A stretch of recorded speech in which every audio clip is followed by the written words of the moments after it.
گزشتہ جمعہ آپ حضرات کے سامنے حضرت یوسف علیہ السلام کا تذکرہ، خواب اور اس کی تعبیرات کے کچھ معروضات پیش کی تھی۔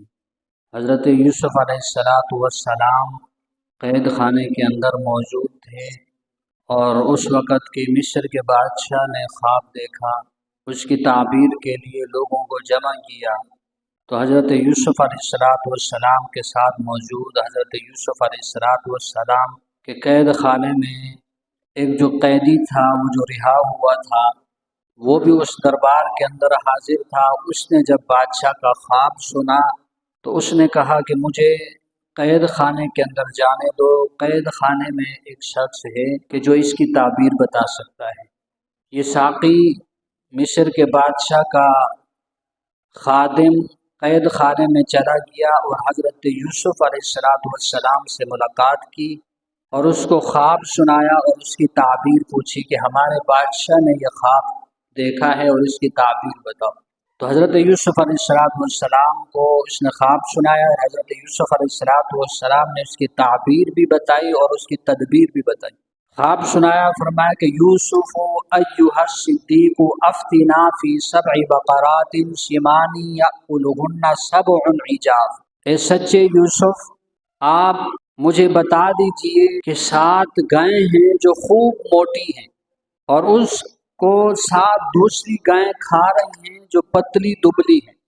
اور فرمایا کہ 7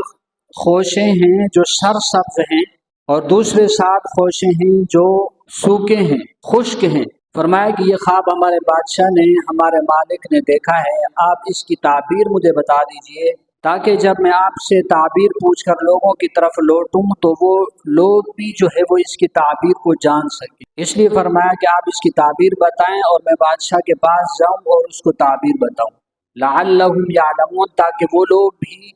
اس کی تعبیر کو جان سکیں۔ تو حضرت یوسف علیہ السلام نے اس کی خواب کی تعبیر بھی بتائی اور تدبیر بھی بتائی۔ فرمایا کہ قال تزرعون 7 سنین دأبا۔ حضرت یوسف علیہ السلام نے فرمایا کہ اس کی تعبیر یہ ہے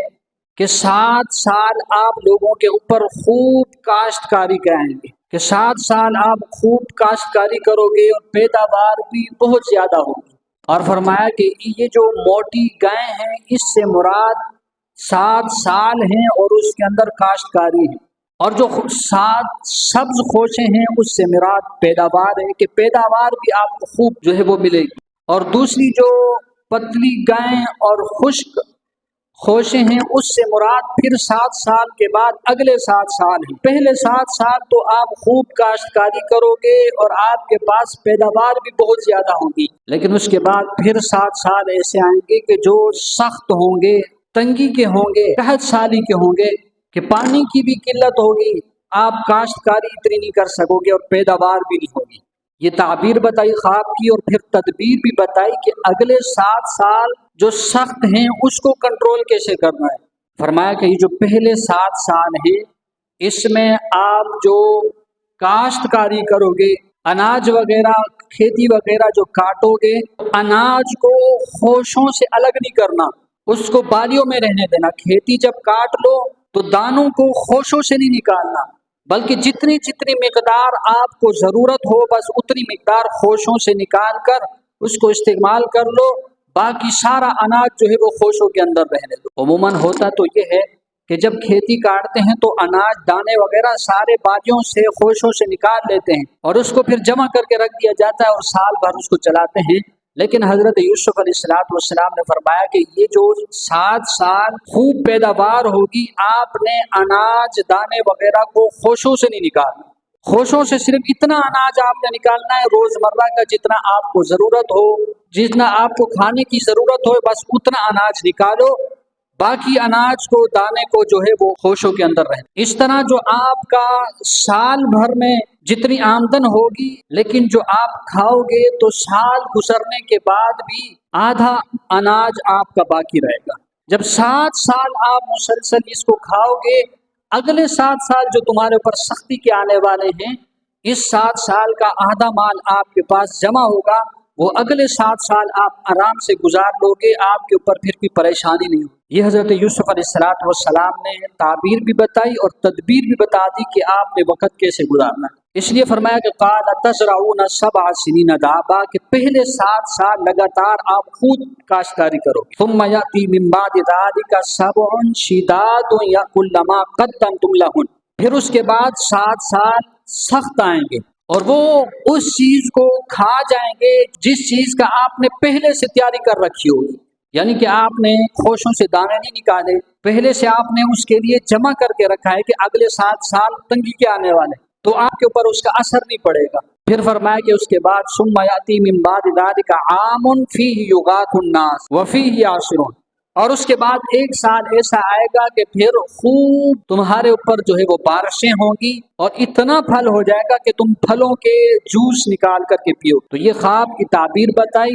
حضرت یوسف علیہ السلام سے۔ یہ خواب کی تعبیر اور تدبیر سن کر بادشاہ کے پاس یہ ساقی پہنچ گیا۔ جب بادشاہ کو یہ تعبیر اور تدبیر بتائی تو مصر کے بادشاہ ریان نے کہا کہ بھئی اس تعبیر بتانے والے کو لے آؤ، حضرت یوسف علیہ السلام کو قید خانے سے لے آؤ، میرے پاس لے آؤ اس کو۔ تو یہ ساقی پھر حضرت یوسف علیہ السلام کے پاس چلا گیا۔ حضرت یوسف علیہ السلام کے پاس گیا اور کہا کہ آپ کو بادشاہ وقت بلاتے ہیں۔ اتنے سال قید خانے میں رہنے کے بعد بھی حضرت یوسف علیہ السلام فوراً باہر نہیں آ گئے۔ فرمایا کہ اپنے بادشاہ کے پاس جاؤ اور بادشاہ سے پوچھو ان عورتوں کا کیا ہوا کہ جن عورتوں نے مجھے دیکھ کر کے اپنی انگلیاں کٹوا دی تھی، اور پھر انہوں نے بھی یہ خیال کر دیا کہ زلیخا کہ اس کے اوپر فدا ہوئی ہے، پھر میرے اوپر بھی الزام تراشی ہوئی، مجھے قید خانے میں ڈال دیا گیا۔ فرمایا کہ اس واقعے کی پہلے تحقیق کرو کہ اس میں اصل مجرم کون ہے، میں قصوروار ہوں یا زلیخا قصوروار ہے۔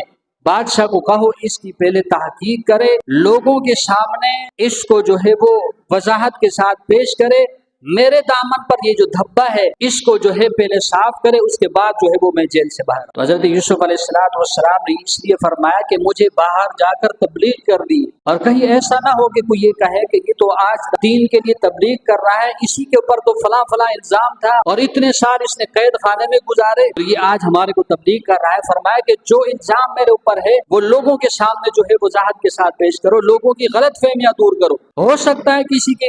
کسی کے ذہن کے اندر یہ ہو کہ قصوروار میں ہوں، اس لیے لوگوں کی غلط فہمی دور کرو۔ اس لیے فرماتے ہیں کہ غلط فہمی کا ازالہ ضروری ہے۔ یہ سوچ کر نہیں چھوڑ دو کہ بھائی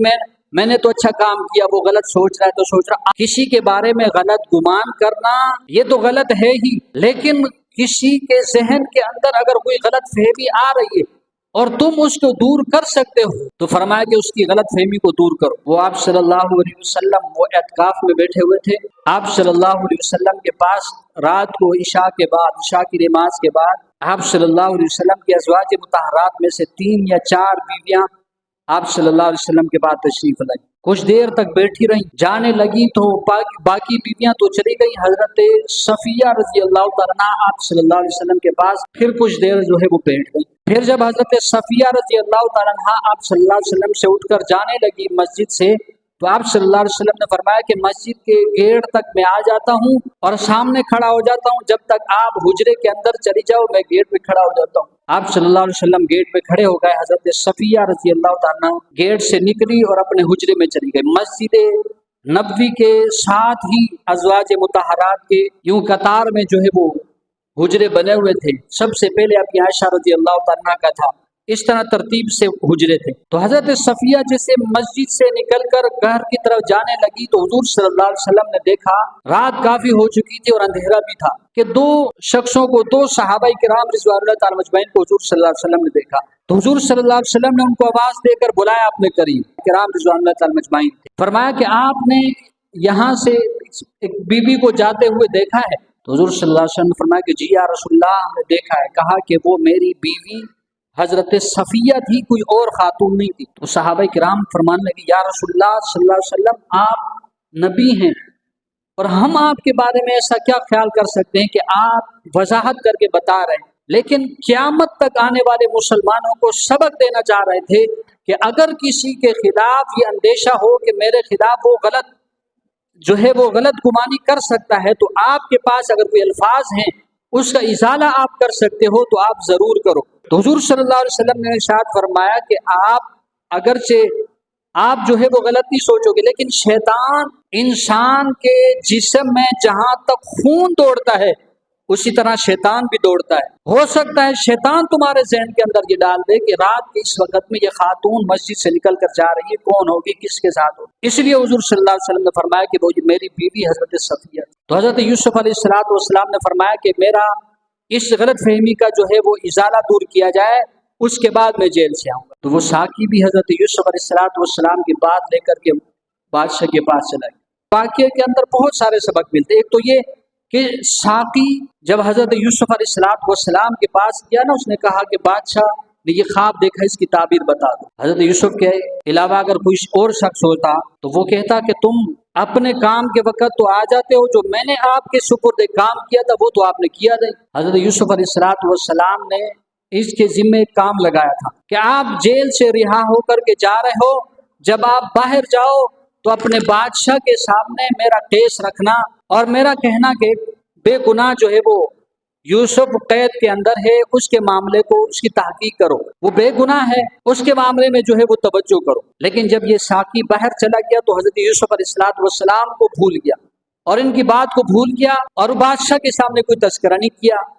کئی سال کے بعد جب بادشاہ نے خواب دیکھا پھر یاد آیا اور پھر بھی تعبیر پوچھنے کے لیے یوسف کے پاس تو چلا گیا، لیکن بادشاہ کو نہیں کہا کہ وہ جو ہے بے گناہ جو ہے قید خانے کے اندر ہے اس کو رہا کر۔ لیکن اس کے باوجود بھی حضرت یوسف علیہ السلام نے کوئی ایک لفظ بھی نہیں کہا کہ آپ نے میرا کام تو کیا نہیں، پہلے بھی آپ نے مجھ سے تعبیر پوچھی، میں نے آپ کا مسئلہ حل کیا، میرے تعبیر کی وجہ سے آپ جیل سے بھی چھوٹ گئے، اور پھر میں نے ایک چھوٹا سا کام آپ کے سپرد لگایا تھا بادشاہ کہ آپ خاص بندے ہو، آپ کی وجہ سے میں جیل سے باہر آ سکتا تھا، لیکن آپ نے میرا ایک چھوٹا سا کام نہیں کیا۔ حضرت یوسف نے یہ سوال نہیں کیا، فوراً حضرت یوسف علیہ السلام نے تعبیر بتا دی۔ انبیاء علیہ السلام کے اخلاق بہت ہی اچھے تھے، ان کے ساتھ اگر بد اخلاقی کے ساتھ بھی جو لوگ پیش آتے تھے تو انبیاء علیہ السلام اس کا بدلہ نہیں لیتے تھے، وہ اخلاق کے ساتھ پیش ہوتے تھے۔ ہمارے نبی صلی اللہ علیہ وسلم نے بھی ہمیں اسی بات کا درس دیا ہے اور سبق دیا ہے۔ اللہ نے بھی ہمیں حکم دیا، سورۃ آل عمران آیت نمبر 133 میں اللہ تعالیٰ نے ارشاد فرمایا وَسَارِعُوا إِلَىٰ مَغْفِرَةٍ مِّن رَّبِّكُمْ وَجَنَّةٍ عَرْضُهَا السَّمَاوَاتُ وَالْأَرْضُ أُعِدَّتْ لِلْمُتَّقِينَ، دوڑو اپنے رب کی مغفرت کی طرف اور ایسے جنت کی طرف کہ جس کی چوڑائی آسمانوں اور زمین کے برابر ہے۔ اور وہ جنت کس کے لیے تیار کی گئی ہے؟ فرمایا کہ متقین کے لیے وہ جنت تیار کی گئی ہے، اور متقین کی صفات بھی فرمائی۔ کون لوگ ہیں متقی؟ الذین ينفقون فی السراء والضراء والکاظمین الغیظ والعافین عن الناس، تین صفات بیان فرمائی۔ فرمایا کہ مالداری کی حالت میں بھی، تنگی کی حالت میں بھی اللہ کی راہ میں خرچ کرتے۔ پہلی صفت تو ان کے اندر یہ ہے کہ وہ مالداری کی حالت میں بھی، تنگی کی حالت میں بھی، مالداری کی حالت میں اللہ کی راہ میں خرچ کرنا یہ بھی اللہ تعالیٰ کی طرف سے ایک نعمت ہے، لیکن کمال اس میں نہیں ہے۔ تنگ دستی کی حالت میں جب آپ کے پاس آمدنی کم ہے اس وقت بھی آپ یہ سوچو کہ اس میں بھی میں تھوڑا بہت اللہ کی راہ میں خرچ کروں، تو فرمایا کہ متقین کی صفت یہ ہے کہ وہ مالداری کی حالت میں بھی، تنگی کی حالت میں بھی اللہ کی راہ میں خرچ کرتے ہیں۔ دوسری صفت متقین کی کیا ہے؟ فرمایا کہ وہ غصے کو پینے والے ہیں، غصہ جب ان کو آتا ہے تو وہ غصے کا اظہار نہیں کرتے، بدلہ کسی قسم کا نہیں لیتے، فرمایا کہ وہ غصے کو پی جاتے ہیں۔ تیسری صفت بتائی، فرمایا کہ وہ لوگوں کو معاف کرنے والے، لوگوں کو معاف کرنے والے ہیں۔ اچھے اخلاق کا تقاضا بھی یہ ہے کہ جب کسی پر غصہ آئے تو اس غصے کا اظہار نہ کیا جائے، غصے کو پی لیا جائے، دبا دیا جائے، اور جس نے آپ کے اوپر اگر کوئی زیادتی کی ہے تو اس کو معاف کر دو۔ یہ تین صفات اللہ تعالیٰ نے قرآن کریم کے اندر بیان فرمائی متقین کے لیے۔ فرمایا کہ ایسے لوگوں کے لیے اللہ تعالیٰ نے ایسی جنت تیار کر کے رکھی ہے جو 7 آسمان اور زمین اس کی چوڑائی اس سے بھی جو ہے وہ زیادہ ہے۔ آپ صلی اللہ علیہ وسلم نے بھی ارشاد فرمایا، ترمذی شریف کی روایت ہے، جناب رسول اللہ صلی اللہ علیہ وسلم نے ارشاد فرمایا کہ قیامت کے دن جب انسان کے اعمال ترازو کے اندر تولے جائیں گے، انسان کے نامہ اعمال کے اندر نماز بھی ہوگی، روزہ بھی ہوگا، ہر قسم کے اعمال ہوں گے، نیک اعمال ہوں گے، لیکن حضور صلی اللہ علیہ وسلم نے ارشاد فرمایا کہ سب سے وزنی عمل انسان کے نامہ اعمال میں کون سا ہوگا؟ فرمایا کہ سب سے وزنی عمل اچھے اخلاق ہوں گے۔ اچھے اخلاق اگر کسی انسان کے نامہ اعمال کے اندر ہوں گے تو فرمایا کہ اس کے اعمال کے اندر جتنے بھی اور نیک اعمال ہوں لیکن سب سے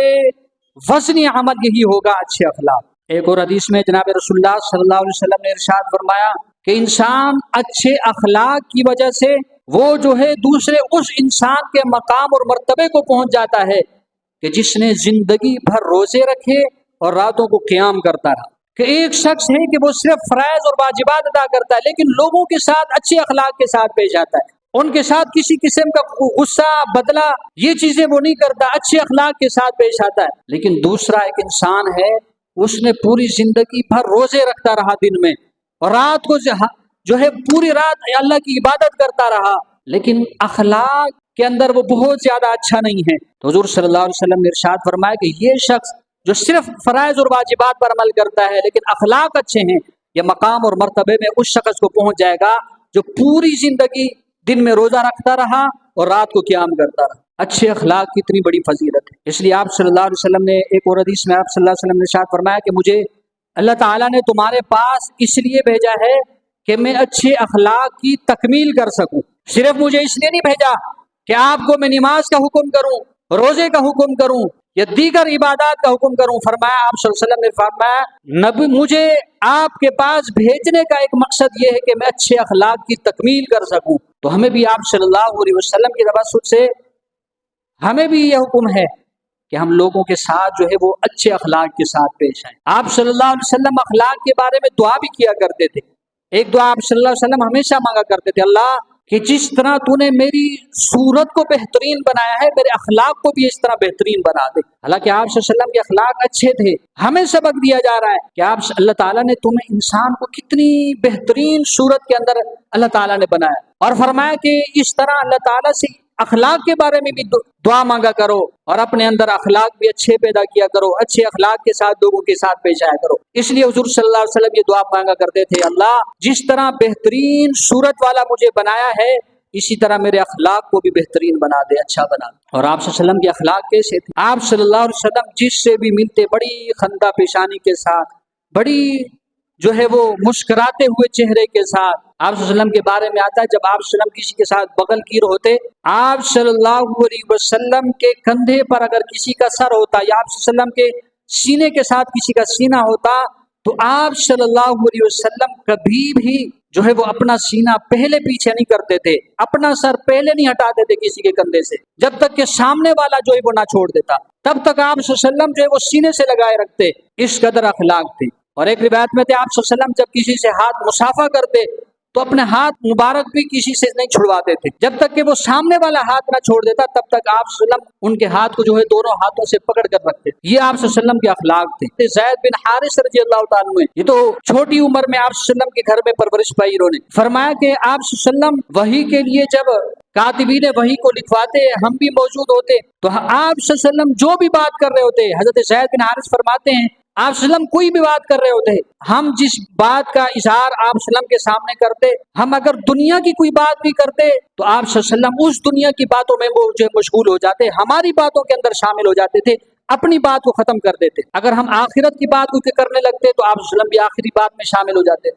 وہ باتیں کرنے لگ جاتے تھے۔ اور اگر ہم کھانے کی کوئی بات شروع کرتے تھے تو آپ صلی اللہ علیہ وسلم بھی وہی بات شروع کر دیتے تھے۔ یعنی کہ آپ صلی اللہ علیہ وسلم کوئی بھی بات کر رہے ہوتے، حضرت زید بن حارث فرماتے ہم اگر اس بات سے ہٹ کر کوئی بات کرتے تو آپ صلی اللہ علیہ وسلم ہمیں اس بات کو نہیں ٹوک دیتے تھے کہ میں کیا بات کر رہا ہوں، آپ کیوں بات تبدیل کر رہے ہو، بلکہ آپ صلی اللہ علیہ وسلم کے اخلاق یہ تھے آپ اپنی بات کو ختم کر دیتے تو ہماری بات کو ترجیح دیا کرتے۔ حالانکہ آپ صلی اللہ علیہ وسلم سردار ہیں، آپ صلی اللہ علیہ وسلم آقا ہیں، صحابہ غلام ہیں، ان کے شاگرد ہیں، لیکن حضور صلی اللہ علیہ وسلم کے سامنے وہ بات اپنی بات اگر رکھتے تو آپ صلی اللہ علیہ وسلم اپنی بات کو جو ہے وہ ختم کر دیا کرتے۔ یہ آپ صلی اللہ علیہ وسلم کے اخلاق تھے۔ اس لیے آپ صلی اللہ علیہ وسلم نے فرمایا کہ اچھے اخلاق وہ باقی اعمال سے قیامت کے دن جو ہے وہ وزنی ہوں، اس لیے اچھے اخلاق پر بھی توجہ دینی چاہیے۔ نماز، روزے، اعمال یہ بھی اس پر بھی پابندی کرنی چاہیے، لیکن لوگوں کے ساتھ جو معاملات آپ نے کرنے ہیں اس میں آپ جو ہے وہ اچھے اخلاق کے ساتھ پیش آئیں۔ صحابہ کرام رضوان اللہ تعالی مجمعین اور اسلاف کی زندگی کا ہم مطالعہ کریں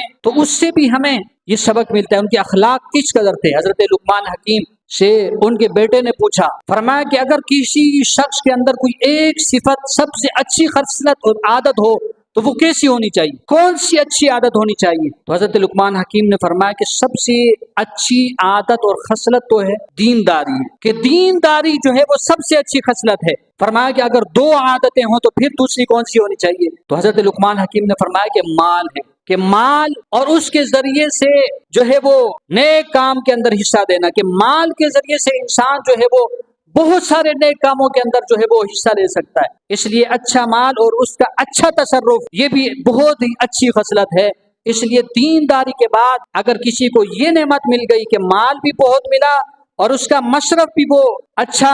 تصور کرتا رہا، اچھا جو ہے وہ چناؤ کرتا رہا، اچھی جگہ پر خرچ کرتا رہا، تو یہ بھی بہترین صفت ہے، خصلت ہے، عادت۔ تو حضرت لقمان حکیم کو بیٹے نے کہا کہ اگر تیسری صفت ہو، فرمایا کہ سخاوت، مال کے بعد سخاوت بھی اس کے اندر ہو تو یہ تیسری بہترین عادت ہے۔ فرمایا کہ چوتھی عادت کون سی ہونی چاہیے؟ فرمایا کہ چوتھی عادت اچھے اخلاق ہیں، کہ لوگوں کے ساتھ وہ اچھے اخلاق کے ساتھ پیش آئے، یہ بہترین عادت ہے۔